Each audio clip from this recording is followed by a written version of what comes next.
विजयी भाला, एक लिंग का जयकारा, महाकाल तक भी हारा।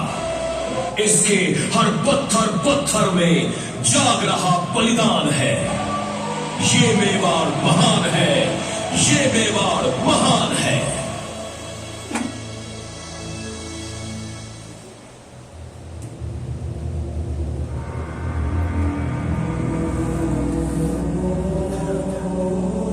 सुना आपने ये गौरव गान, मातृभूमि की वंदना। मैं एकलिंग नाथ हूं। मैंने अपनी आंखों से ये गौरव घटते देखा है। मैं 1300 वर्षों के इतिहास का साक्षी हूं।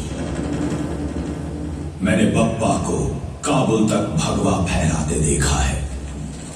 मैंने सतीत्व की रक्षार्थ हजारों देवियों को अग्नि स्नान करते देखा है।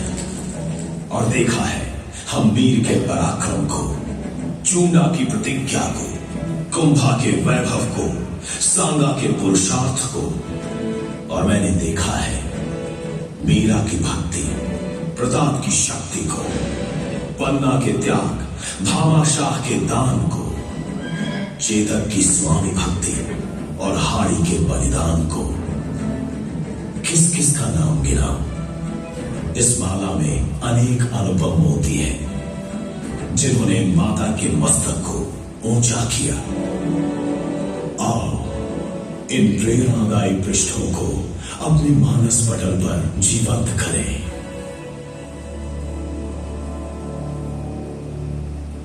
ये देखो, ये बप्पा है, मेरा परम भक्त। मैंने हारित ऋषि को भेजा इसे सजाने संवारने। उसने इसे ग्वाले से राजा बना दिया। ईस्वी सन 734 में ये बप्पा रावल चित्तौड़ के अधिपति बन गए। पराक्रम देखो, पश्चिम में काबुल कंधार तक जाकर शत्रुओं का मान मर्दन कर भगवा ध्वज फहरा कर आए। राज रास नहीं आया, पुत्र को गद्दी सौंप मेरे पास चला आया। हाँ, यही देखो, यही वो साधना स्थली है जहां बप्पा ने मेरा ध्यान किया। इसे आज बप्पा रावल कहते हैं। और एक दिन यही वो मुझ में विलीन हो गया। यही समाधि बना दी उसकी। और देखो, एक बड़ी मजेदार घटना। सिसोदा के आरी सिंह शिकार का पीछा करते करते उनवा गांव के एक खेत में घुसने लगे। एक युवती ने उन्हें रोका और स्वयं सूअर को मार कर ले आई। उनकी वीरता पर मुग्ध हो आरी सिंह ने देवी से विवाह कर लिया। इन्हीं की कोख से वीर हम्बीर का जन्म हुआ था। बड़ा बहादुर बच्चा 12 साल की आयु में मुंजा बालेचा नामक डकैत को मार उसका सर काट लाया। चित्तौड़ पर उस समय मालदेव का शासन था। चित्तौड़ पुनः प्राप्त करने की योजना हम्बीर ने बनाई। बड़बड़ी देवी के आशीर्वाद से कार्य प्रारंभ हुआ। उसने मालदेव की पुत्री से विवाह किया। दहेज में प्रधानमंत्री मौजीराम मेहता को मांग लिया। दोनों ने युक्ति पूर्वक चित्तौड़ प्राप्त कर शासन प्रस्थापित किया। वे चित्तौड़ के पहले महाराणा बने। अपने पूर्वजों के गौरव को फिर से हासिल किया।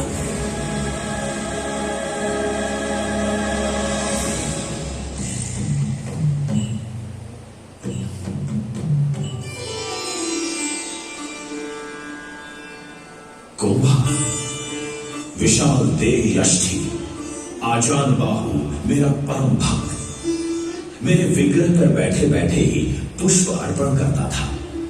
शस्त्र व शास्त्र का ज्ञाता, शिल्पकार, संगीतकार, साहित्यकार, नानाविध गुणों से अलंकृत जीवन। मेवाड़ में 32 किलों का निर्माण, चित्तौड़ के पश्चिम की 7 पोले, कुंभा महल, कुंभ श्याम मंदिर। और ये देख रहे हैं आप, मेवाड़ के गौरव की कथा सुनाता विजय स्तंभ। महमूद खिलजी प्रथम को हराकर 6 मास कैद में रखा।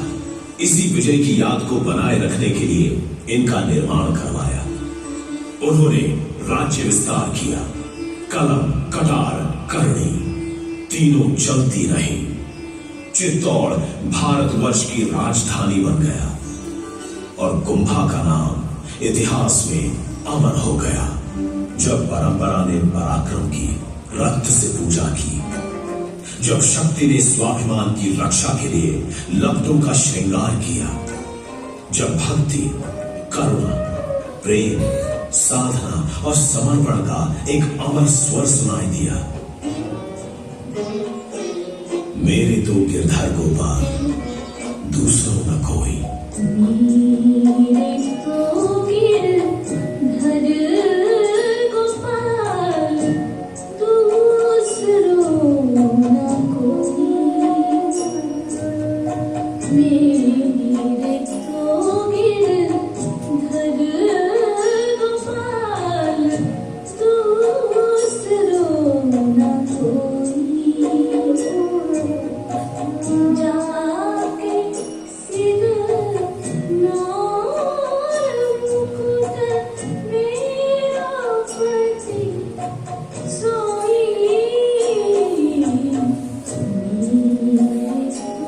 मेरे तो गिरधर गोपाल, दूसरों न कोई। मेरता के पास कुर्की में जन्मी थी भक्त शिरोमणि मीराबाई। बचपन में पूछा मां से, मेरा पति कौन? मां ने इशारा किया गिरधर गोपाल की मूर्ति की ओर। यह है तुम्हारा पति। और मीरा शाम की हो गई।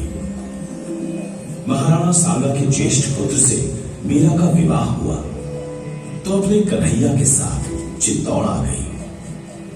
पति भोजराज की असमय मृत्यु हो गई। सांगा ने मीरा की कृष्ण भक्ति देख एक मंदिर बना दिया। यही आजकल मीरा मंदिर कहलाता है।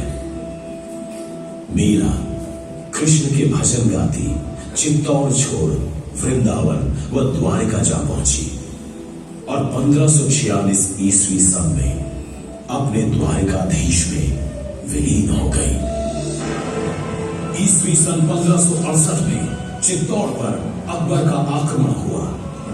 7000 क्षत्राणियों के जौहर एवं जयमल पत्ता के बलिदान के बावजूद उदय सिंह चित्तौड़ न बचा सके। इस हार को सह न सके उदय सिंह गोगुंदा में राजधानी बनाकर रहे। 4 वर्ष पश्चात बीमारी के कारण होली के दिन 1572 ईस्वी में उनका स्वर्गवास हो गया। शमशान में युवराज प्रताप को देखकर सभी ने आश्चर्य जताया। तब मालूम हुआ कि उदय सिंह ने जगमल को अपना उत्तराधिकारी घोषित किया है। उपस्थित सामंतों ने मेवाड़ की स्थिति को भांपकर प्रताप का वहीं महादेव जी की बावड़ी पर राज तिलक कर दिया और महलों में जाकर जगमल को गद्दी से उतार प्रताप का राज्याभिषेक किया। ये कांटों भरा ताज था। धन धान्य, क्षेत्रफल, सैन्य बल सभी में मेवाड़ छोटा हो गया था। परिस्थिति को समझ प्रजाजनों में प्रेरणा जगाने के लिए प्रताप ने अपना आदर्श उनके सामने रखा। उन्होंने प्रतिज्ञा की, जब तक मैं मेवाड़ भूमि को पूर्ण स्वतंत्र नहीं करा लेता तब तक न मैं महलों में रहूंगा, न ही सोने चांदी के बर्तनों में भोजन करूंगा तथा पलंग पर भी नहीं सोऊंगा। पत्तों की पत्तल ही मेरे भोजन पात्र एवं धरा ही मेरा बिछौना होगी। इस भीषण प्रतिज्ञा का प्रभाव हुआ। जन जन संगठित होकर प्रताप के साथ आने लगा। पूंजा भीम व हकीम खां सूरी दल बल सहित प्रताप के साथ आ गए।